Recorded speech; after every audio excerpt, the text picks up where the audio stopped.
이렇게 서둘러 주님 앞에 나오게 하시며 밝고 거룩하고 깨끗한 마음으로 하루를 시작하게 하시고 만민의 기는 집 성전에서 시작하게 하시고 주의 이름으로 모이며 주의 음성을 들으며 주님과 사귀며 이제 영원한 세계를 이렇게 관조하면서 하나님 앞에 기도할 수 있는 복된 사람으로 살게 하심을 감사합니다. 흔들리는 세대에서도 흔들림이 없는 믿음을 지켜 살게 하심을 감사합니다. 모든 것이 절망스럽기만 한 이 무슨 세상에 살지만 오늘도 고요한 마음으로 주님을 지향하고 살게 해주신 것을 감사합니다. 멀어지는 세상을 아쉬워하지 않고 가까워지는 하나님의 나라를 바라보며 그 빛나고 높은 보좌를 바라보면서 찬송하며 살게 해주신 것을 진심으로 감사하옵나이다.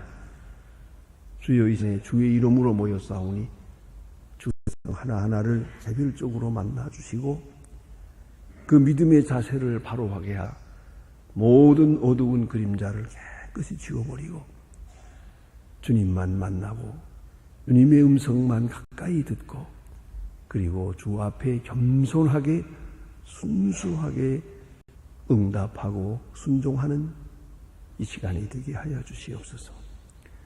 우리의 행동이 그러하시고 우리의 생각이 그러하게 하시고 우리의 이성이 주님 것을 온전히 긍정하는 시간 되고 주의 영광을 바라볼 수 있는 귀한 시간 되게 하여 주시옵소서.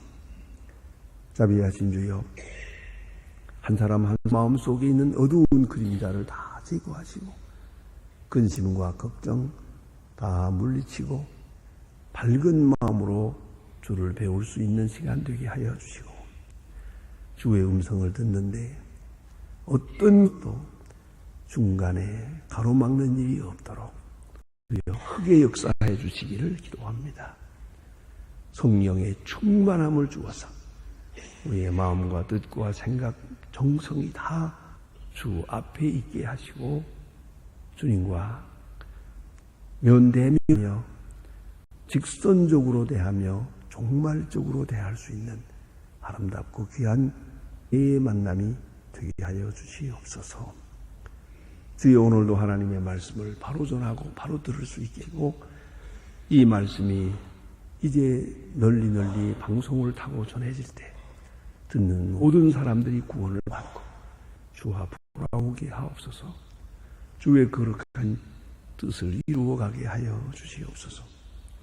자비하신 주여, 교회된 사명을 다하게 하시고 여러 기관들, 여러 모임들, 공동체들 하나하나가 다 주님만 섬기며 주님만을 영화롭게 하는 주님의 귀한 백성들 되게 하여 주시고 교회 되게 하여 주신 이 교회에 출입하는 모든 사람들, 처음 나오는 사람들까지 다 주님의 음을 듣고 주의 뜻에 깊이 감동하면서 거듭나는 역사가 있어지게 하여 주시옵소서. 주여 이 나라를 돌보시고 이 민족의 은총을 베푸시되 대통령과 위정자들에게 은총을 베푸시옵소서. 지금 중국의 맹 중에 있는 대통령 주님께서 돌보아 주셔서 그가 시간마다 하나님 앞에 기도하게 하시고 기도하고 말하고 기도하고 응답하고 기도하고 결정하는 한 사람으로 강하게 붙들어 주시옵소서. 주여 이 나라 온 국민 하나하나가 하나님 앞에 정직하고 성실하고 부지런한 백성 되게 하시옵소서. 잘 살기를 서두르지 않게 하시고 작은 이득을 위하여 큰 것을 잃어버리는 우를 범하지 않게 하옵소서. 잘못된 생각이나 잘못된 이데올로기로부터 벗어나서 생각을 완전히 바꾸고 의식의 변화가 있어서 이제 더 크고 더 위대한 일을 위해서 서로 참고 기다리면서 하나님의 뜻을 이루는 이 지혜로운 민족이 되게 하여 주시옵소서. 하나님 아버지, 저 북녘 땅에도 은총을 더하시고 가난과 갑과 고통과 굶주림에서 건져주시기를 바라며 지하에서 울부짖는 성도들의 기도를 오늘 들어주시소서. 그를 위해서 우리가 해야 할 일이 무엇이며 우리에게 요구하고 있는 바가 무엇입니까? 주님의 뜻을 이룰 수 있는 저희들 되게 해 주시옵소서. 그냥 앉아 기도하는 자가 되지 않게 하시고 우리 마음과 정성과 사랑을 구체적으로 기울이면서 주님의 응답을 기다리는 저희들이 되게 하여 주시옵소서. 해외 여행 중에 있든지 군문에 나가 있는 젊은이들 그리고 공부하는 자녀들과 유학생들 하나하나 다 돌보시사 실족지 않게 하시고 믿음 위에 굳게 서게 하옵소서. 하나님의 사람으로 세워주시고 주의 영광을 위해서 꼭 필요한 주님의 일꾼들로 양육되어지게 하옵소서. 병중에 있는 자와 슬픔을 당한 가정들 하나하나 다 위로하시고 우로 주시는 큰 은혜를 더하여 주시옵소서. 이 하루의 모든 생활을 맡깁니다. 주여 우리의 심사를 통해서 주만이 영광을 받으시옵소서. 주 예수 그리스도의 이름으로 기도드립니다. 아멘. 하나님의 말씀 계속해서 우리 사도행전 7장 마지막 부분을 보게 되겠습니다. 사도행전 7장입니다.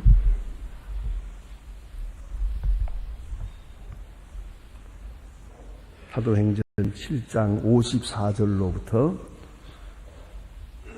끝절까지 보겠습니다. 60절까지 보겠습니다. 사도행전 7장 54절로부터 끝까지 봉독하겠습니다. 지금 시작합니다. 저희가 이 말을 듣고 마음에 찔려 저희를 향하여 이를 갈고 스데반이 성령이 충만하여 하늘을 우러러 주목하여 하나님의 영광과 및 예수께서 하나님 우편에 서신 것을 보고 말하되 보라 하늘이 열 인자의 하나님 우편에 서신 것을 보노라 한데 저희 큰 소리를 지르며 귀를 막고 일심으로 그에게 달려들어 성 밖에 내치고 돌로 칠세 증인들이 옷을 벗어 사울이라 청년의 발 앞에 두니라. 저희가 돌로 스데반을 치니 스데반이 부르짖어 가로되 주 예수여 내 영혼을 받으시옵소서 하고 무릎을 꿇고 크게 불러 가로되 주여 이 죄를 저들에게 돌리시옵소서 이 말을 하고 자니라. 제가 한 절 더 보겠습니다. 8장 1절입니다. 사울이 그 죽임남을 마땅히 여기더라. 거기까지만 보겠습니다. 여기 오늘 본문에 이제 스데반의 순교 장면이 나옵니다. 이미 본 바와 같이 7장 1절로부터 끝장까지가 스데반의 설교입니다. 이 스데반의 설교는 대단히 묘한 의미를 가집니다. 신학적 용어로 말하면 Christianize the Old Testament 이렇게 말합니다. 구약을 신약화하고 그리스도적 관점에서 구약을 보고 구약의 모든 내용을 예수 그리스도에게 초점을 맞춘 그런 신약적인 그리스도 중심적 해석의 신학 방법론이 바로 이 스데반으로부터 온 것입니다. 바울의 신학이 복잡하고 많은 문제를 다루어주고 있지만은 신학 방법론적 차원과 그 내용의 핵심으로 본다면 그것이 바로 스데반으로부터 오는 것입니다. 제가 신학대학에서 몇 년 동안 바울 신학을 강의한 일이 있습니다. 강의하다가 이것을 발견하고 깜짝 놀랐습니다. 바울의 신학은 스데반으로부터 왔다 하는 것입니다. 그러면 스데반은 죽었습니다. 그러나 죽어서 하나님께 영광을 돌리고 큰 일을 합니다. 그것을 지켜보던 사도 바울이 이제 꼼짝 못하고 스데반의 제자가 됩니다. 스데반의 후계자가 됩니다. 이러한 신학 증거를 볼 때 대단히 중요한 의미를 가집니다. 특별히 그 마지막 순교하는 장면은 모든 순교자의 대표요. 또 그리스도인의 최고 이상적 모델이라고 생각합니다. 그가 오늘 이 시간에 이렇게 긴 설교를 마치게 될 때 이 설교를 듣는 사람들의 반응은 의외입니다. 물론 많은 사람 가운데서는 그래서 이 설교를 들으면서 감동을 받고 중심에서 예수님을 영접한 사람도 있을 것이라고 생각합니다. 그러나 여기 몇 사람, 특별히 극악한 사람들은 지금 달려들어 스데반을 끌어내서 돌로 쳐 죽입니다. 이것은 법을 어긴 것이나 예수를 십자가에 못 박을 때에도 여러분 아시는 대로 빌라도에게 넘겨서 빌라도로 하여금 결정을 내리고 빌라도로 하여금 처형하게 했습니다. 그것이 그에게 할 수 있는 합리적 방법입니다. 그런데 이 돌로 쳐 죽이는 이 방법은 유대 사람들의 방법입니다. 이 방법대로 하면 결국은 이 쳐 죽인 사람들까지 로마 사람들에게 끌려가서 처형을 받아야 합니다. 또 벌을 받아야 합니다. 이건 중대한 문제입니다. 그러니까 너 죽고 나 살자가 아니고 너 죽고 나 죽자입니다. 아마 저들도 재판에 끌려가서 많은 고생을 했을 거라고 생각합니다. 그래도 상관없다는 겁니다. 그런 놈은 둘 수가 없다. 이렇게 극악한 그런 발악을 하고 큰 반응을 하게 됩니다. 왜 그랬을까? 아주 중요한 문제입니다. 이 핵심적인 문제 여기에 있습니다. 왜 이 사람들이 이렇게 악해졌을까? 설교를 들으면서 왜 감동하고 회개하고 예수께 돌아오지 아니하고 더 악해져서 돌을 던지게 됐을까? 간단합니다. 가장 핵심은 이겁니다. 스데반의 설교를 사람의 말로 들었기 때문입니다. 스데반의 장엄한 설교를 하나님이 주시는 말씀으로 들었다면 얘기는 달라집니다.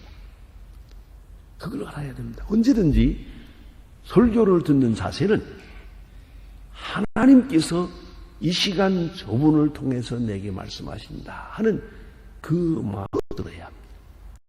이걸 사람의 말로 듣고 사람의 의견으로 들을 때부터 빗나가기 시작합니다.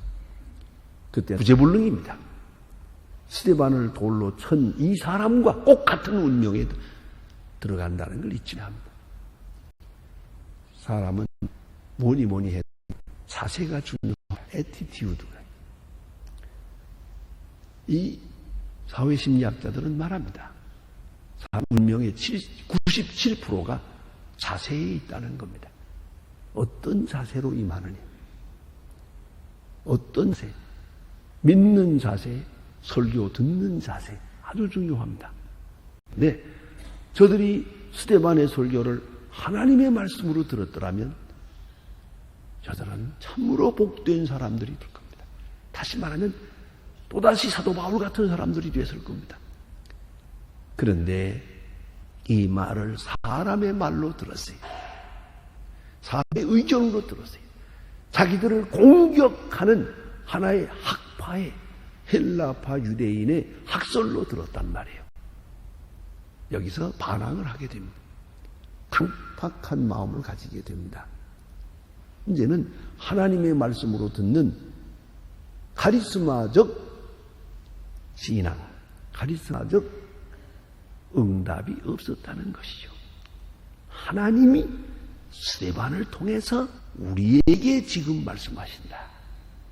꼭 이렇게 들었어야 되는 거예요. 그런데 이걸 사람의 말로 듣고 자기들을 공격한다고 생각하고 자기들 지은 죄를 지금 무섭게 공박하고 있다고 생각했어요. 그래서 반항을 해서 예수를 죽인 그 마음으로 스데반을 죽이는 것이죠. 영영 구제받지 못하는 사람이 되었어요. 그들의 자세가 신앙적이 아니었다. 지극히 인간적이었다. 거기서 이런 강팍한 해를 나타내게 됩니다. 그래서 깊이 생각해야 합니다. 그들의 하는 일을 보세요. 마음에 찔러 그랬어요. 마음에 찔렸으면 회개해야죠. 마음에 찔릴 때 반항을 할 문제가 아니죠. 스데반을 죽이려고 하는 마음을 가져서는 안 되죠. 마음에 찔렸으면 무릎을 꿇어야죠. 그 다음에는 여기 보니까 이렇게 적중되는 순간 이를 갈고 그랬어요. 전혀 회개하지 못해요. 이를 부두둑 갈면서 위협을 하고 또 하나죠. 이를 막고 더 이상 들을 수가 없어요. 듣는 대로 마음이 괴로우니까, 들려지는 대로 마음에 찔리고 마음이 찢어지니까 저들은 귀를 막고 이때부터 끝나는 거예요. 여러분, 귀가 막히면 끝나는 겁니다. 잠언에도 반드시 이렇게 교만한 마음, 완악한 마음, 이것은 멸망의 선봉이에요. 망하기 전에 꼭 귀가 어두워지는 거예요. 들리질 않아요. 들을 수가 없어요. 귀를 막고 또 일심으로 달려들어가 무슨 소리입니까? 군중심리가 작용했어요.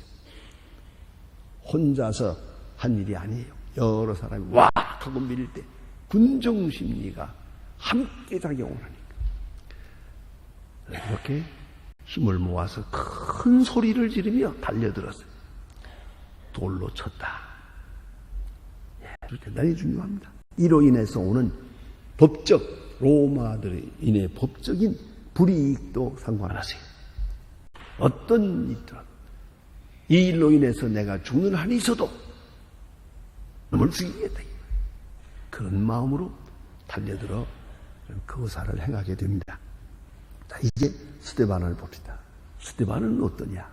바로 이 순간 성령이 충만했습니다. 이 충만이라는 것은 감성, 지성, 의지 다 성령에 붙들린 상태를 말하는 것입니다. 이 시간은 자기 마음이에요. 충만한 시간은 누구도 미워하는 마음 없어요. 충만할 때는 모든 것이 확실하게 이해가 돼요. 그런 순간이에요. 조금 더 흐릿하든가 미미한 것이 없어요. 확실한 거예요. 그리고 미래가 환하게 보이는 거예요. 넘치는 여유가 있어요. 여유. 이것이 충만함이에요. 그 얼굴이 천사의 얼굴과 같이 돼요. 자, 이제 마태복음 10장에 있는 예수님의 말을 생각해 봅니다. 제자들에게 예수님 말씀하시면서 이렇게 말씀하셨어요. 너희들이 공회에 끌려가라. 핍박을 받을 때, 내 이름으로 핍박을 받을 때 끌려가서 매를 맞고 고난을 하게 될 것이다. 그런데 끌려갈 때 가서 무슨 말을 할까? 어떻게 대처할까? 아니, 내 운명은 어떻게 되나? 그런 걱정하지 마라. 이미 운명은 하나님께 바친 거니까요. 토탈 트리트먼트, 완전히 위탁해버린 거니까요. 살든지 죽든 문제가 안 돼요. 그냥 맡겨버리고 무슨 말을 할 것도 준비하지 마라. 그냥 가라. 현장에 딱 서면 그때 무슨 말 할 것인가를 내가 일러주마. 현장에서 핍박받고 순교하는 이 현장에서 들려오는 음성, 그 마음, 바로 그것이 충만이에요. 충만. 이 충만이라는 예수라는 말을 아주 집중적으로 연구해 보면요, 이것은 누가의 전용 용어예요. 사도행과 누가복음에만 있어요. 충만이라는 말이. 이건 특별한 것이에요. 어느 때냐? 바로 이 현장에, 순교하는 현장에, 핍박받는 현장에 바로 그 충만이 있어요. 우리는 충만하면은 뭐 일이 잘 되고, 일이 피이고, 죽을 사람도 살고, 병자도 낫고, 이렇게 될 줄로 생각하죠. 적어도 충만한 사람의 설교란, 설교하는 동안에 설교 듣는 사람이 회개하고, 또 뿐만 아니라, 아니, 회개 안 한다면 그 앞에서 죽어 뻗어지든지 자고, 능력이 나타나야 돼요. 그렇게 생각을 하기가 쉬워요. 핍박이 없어지고, 옥문이 열리고, 그렇잖아요? 이사야의 이야기로 들면은 엘리사를 잡으러 오던 사람들이 다 장님이 되어버렸잖아요. 뭐 이런 자가 이게 충만하니까 생각하게 되지만 아니에요. 본문을 자세히 보세요. 충만해서 그런 얼굴이 천사의 얼굴과 같아서요. 하늘을 우러러 보았어요. 그리고 죽었어요. 이걸 알아야 돼요.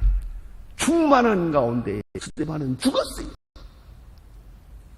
우리는 그런 물리적이고 또 형식적인 어떤 나를 중심한 기적이 나타나길. 스데반의 장면으로 본다면 스데반이 충만한 순간에 돌을 던지던 사람들이 전부 장님이 되어버렸어요. 이렇게 기록되었으면 좋겠죠. 성경은 그렇지 않아요. 그는 무릎을 꿇고 기도하여 죽었어요. 이게 충만이에요. 장렬한 순교를 했어요. 아주 아름다운 순교, 종말을 맞았습니다. 충만했어요. 그래, 충만하니 어떻게 됐느냐? 충만할 때 하늘을 우러러 보았어요. 그것이 중요해요. 자기를 핍박하는 자를 보지 않았어요. 자기를 죽이는 자를 보면서 너무 그러지 않았어요. 여러분, 시자의 종말에 대해서 아마 들었을 거예요. 옛날에 브루투스가 시자를 창으로 찔렀죠. 친구죠. 그럴 때 그가 확 돌아보면서 뭐라고 했습니까? 너냐? 그랬죠. 너냐? 그러고 죽었어요. 내가 나를 죽여? 그렇구나. 그러고 죽었어요. 자, 어떻게 생각하십니까? 나를 죽이는 걸 보는 게 아니에요. 내게 돌을 던지는 자, 네가 돌을 던져? 네가 그럴 수 있냐? 야, 네가 그럴 수 있냐? 네가 어디까지 나의 친구인데. 자, 이렇게 생각하면 우울하고 분하고 분통이 터지는 거예요. 충만하면 어떻게 되느냐? 자기 죽이는 데 보지 않아요. 누가 돌을 던지 이를 갈든지 소리를 지르든지 귀를 막든지 그건 너희들이 하는 일이고, 그는 우러러 보았지. 그는 하늘 쪽을 우러러 보았어요. 하늘을 본 순간 위에서 인자의 모습이 보였어요. 여기 지금 간단히 인자가 보좌에 드신 것을 보노라 했지만 인자라는 말 한마디가 굉장히 중요한 의미가 있답니다. 이 그리스도의 호칭이 많은데 메시아, 그리스도 뭐 여러 가지로 호칭을 부릅니다만 가장 높은 호칭이 인자입니다. 예수님께서는 자기 자신을 향해서 언제나 인자가 한 90회 말씀하셨어요. 그러나 제자들이 주는 그리스도 살아계신 하나님의 아들입니다 라고 했지 주는 인자입니다라는 말을 못했어요. 예수님은 십자가에 돌아가시는 이 위하여 재판받으시는 순간까지도 인자가 구름을 타고 오는 것을 보리라. 그게 바로 인자 신학이에요. 예수 그리스도의 속성을 말하는 극치적 표현이에요. 인자. 사람의 모습으로 나타난 하나님을 말하는 거예요. 그래서 인자라고 불러요. 자, 그런데 제자의 입을 통해서 인자라는 말은 스데반이 딱 한 처음으로 한 고백이에요. 인자가 하나님 우편에 서신 것을 보노라. 베드로가 주는 그리스도시요 살아계신 하나님의 아들입니다 라고 고백합니다만 그거보다 월등히 높은 고백, 높은 수준의 고백이에요. 그렇죠? 인자가 어쩌면 가만히 보면요, 예수님은 자기 자신을 가르쳐서 늘 인자가 말씀하는, 제자들은 예수님을 향하여 인자여라고 말한 일이 한 번도 없어요. 어떻게 말하면 그렇게 섭섭해요. 스데반이 비로소 순교하는 바로 이 시간에 인자라고 하는 호칭을 부릅니다. 대단히 귀중한 고백이옵시다. 그리고 나서 무릎을 꿇습니다. 기도합니다. 내 영혼을 받으시옵소서. 시편 11편 5절에 있는 말입니다. 내 영혼을 아버지 받으시옵소서. 이것은 사실 알고 보면요, 사람들이 드리는 잠자리 기도입니다. 우리는 이 식사 기도, 잠자리 기도, 뭐단 기도가 많은데, 참 제가 늘 생각하는 거예요. 이걸 어떻게 해야 고쳐드릴 수 있을까 생각하는데, 그 식사 기도, 꼭 식사 기도만 했으면 좋겠는데 남북 통일까지 다 하는데 문제가 있어요. 식사 기도는 식사 기도만 해야지. 어쩌다가 그러면 또 그건 또 빼놔요. 음식 주신 데 대한 감사하다는 말은 쏙 빼고요, 남북 통일에서부터 월드컵까지 다 갔다. 내가 어딘데 한번 기도하는 거 보니까 3번 왕복하더라고요. 이게 문제라고요. 식사 기도만 해야 되잖아요. 그렇지 않습니까? 그게 어떠시 말이에요? 여러분, 잠자리 기도, 또 우리가 잠자리 기도할 때도 그래요. 이게 말이 그래서 어려워지는, 그저 난 그렇게 생각합니다. 이 좋은 음식 주셨으니 참으로 감사합니다. 기쁜 마음으로 먹겠다. 좀 더 말을 하고 싶으면, 하나님 영광을 받으시옵소서 하는데, 어디서부터 잘못되는지 아세요? 이 음식 먹고, 그때부터 문제가 되는 거예요. 먹은 다음에 어떻게 되는 거? 그게 왜 여기 들어가요? 이 음식 먹고. 요새 그런 게 있잖아요. 그것은 옳고요, 옳은데요, 그러잖아요. 그 다음 말이 잘못된 거예요. 그래, 그 다음에 딴 말이 나오잖아요. 그러니까, 여기 보면, 이 음식 먹고, 그거야, 그 다음부터 하루 종일 해도 되죠, 얼마나 많아져요. 먹고 나가서 일 잘하게 하시고, 싸우지 않게 해주시고, 좋은 일 하게 해주시고, 이게 얼마입니까, 그때? 이거 우리가 그래서 문제가 되는데, 자, 잠자리 기도는 이스라엘 사람들 뭐라고 기도하느냐. 그 핵심이 이거예요. 내 영혼을 아버지 손에 부탁하나이다. 그렇게 해요. 아주 짧은 기도예요. 내 영혼을 아버지 손에 부탁하나이다. 이제 잠자고 다시 깰 수 있었는지 없었는지 그건 하나님의 뜻이지. 매일 죽는 거예요. 어떤 의미에서 매일 죽는다고 생각하면 돼요. 죽을 때도 똑같은 모습인 거예요. 잠자는 거하고 똑같은 거예요. 의식의 문제니까요. 잠잡니다. 내 영혼을 아버지 손에 부탁하나이다. 이렇게 매일 저녁 기도하다가 죽을 때도 그거 하고 죽는 거예요. 똑같이. 내 영혼을 아버지 손에 부탁하나이다. 이건 취침기다. 그리고 세상을 떠나게 됩니다. 그러나 마지막 한 가지가 남았어요. 이 죄들에게 돌리지 말아주세요. 이건 해석이 있습니다. 이 죄를 저들에게 돌리지 말아주세요. 예? 보세요. 이 죄를 저에게 돌리지 마옵소서. 이 말을 하고 잠이라. 예수님께서는 돌아가실 때 이렇게 기도하지 않았어요. 하나님이여 저들의 죄를 사하시옵소서. 저들이 하는 것을 모르기 때문입니다. 달라요. 죄를 용서해 주세요 라는 겁니다. 여기서는 저들에게 돌리지 말아주세요. 누구에게 돌리란 말입니까? 여기에 심리학적으로 깊이 생각하는 해석이 있습니다. 아마도 저렇게 완악하게 된 것은 내게도 잘못이 있는지 모르겠습니다. 저들에게 돌리지 말아주세요.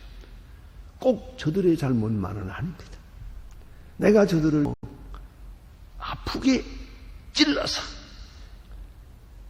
너무 정면적으로 대결을 해서 저렇게 완악해진지 모릅니다. 내가 해야 할 도리를 좀 더 부드럽게, 좀 은혜스럽게 할 수도 있었을 텐데요. 그러한 마음의 유감이 있는 거예요. 그래서 저들에게 돌리지 말아주세요. 이렇게 악하게 된 것이 저들 탓만은 아닙니다. 그러한 기도예요. 대단히 의미심장한 내용입니다. 그렇습니다. 우리가 언제든지 어떤 사건이든지 상대적인 때가 많아요. 다른 일도 있었을 텐데 아마 이렇게 강팍해지지 않을 수 있는 것도 있을 수 있어요. 여러분은 어떤 때 1대1로 될 때 저 사람이 저렇게 나빠지지 악해진 것이 꼭 저 사람 때문입니까? 내가 잘못한 것도 많거든요. 가끔 보면 그런 경우가 있대요. 부부싸움에서 얻어맞은 사람들이 있더라고요. 그래, 자세히 생각해 보세요. 그래, 그 상대방만 꼭 나쁜 겁니까? 저 사람을 막 그렇게 나쁘게 격하게 만든 데는 내가 원인 제공을 하고 있거든요. 생각을 할 만한 문제지요. 이 허물을, 이 죄를 저들에게 돌리지 말아주세요. 아주 진지하고 성실한 기도라고 생각합니다. 기도하십시다.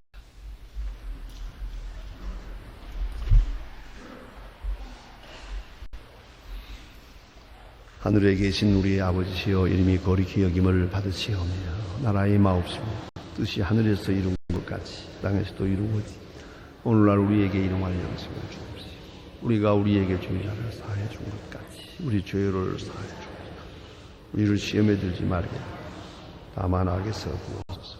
내게 나라와 권세와 영광이 아버지께 영원히 있사옵나이다. 아멘.